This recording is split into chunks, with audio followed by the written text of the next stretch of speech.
મહિલા અનામત બિલ મુદ્દે મુખ્યમંત્રી ભૂપેન્દ્ર પટેલ અને પ્રદેશ ભાજપ પ્રમુખ જગદીશ વિશ્વકર્માએ કોંગ્રેસ પર આકરા પ્રહાર કર્યા છે। મુખ્યમંત્રીએ કોંગ્રેસને વિકાસ વિરોધી અને નકારાત્મક માનસિકતા ધરાવતો પક્ષ ગણાવ્યો। તેમણે કહ્યું કે મહિલાઓની મોટી વાતો કરનાર કોંગ્રેસનો અસલી ચહેરો હવે સામે આવી ગયો છે। કોંગ્રેસ અને તેના સાથી પક્ષોએ માત્ર બિલનો જ નહીં પરંતુ નારી શક્તિનું પણ અપમાન કર્યું છે।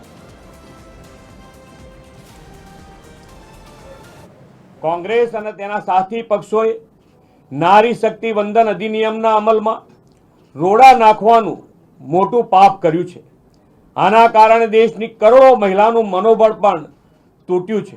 આઝાદીના દશકો સુધી દેશ પર એક હથ્થું શાસન કરનારી કોંગ્રેસ પાર્ટી નકારાત્મકતાની રાજનીતિ કરી રહી છે।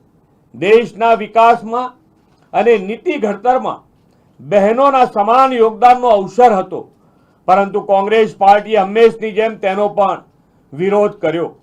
કોંગ્રેસ અને ઈડી ગઠબંધને અત્યાર સુધી પરિવારવાદને પોષવાનું જ કામ કર્યું છે।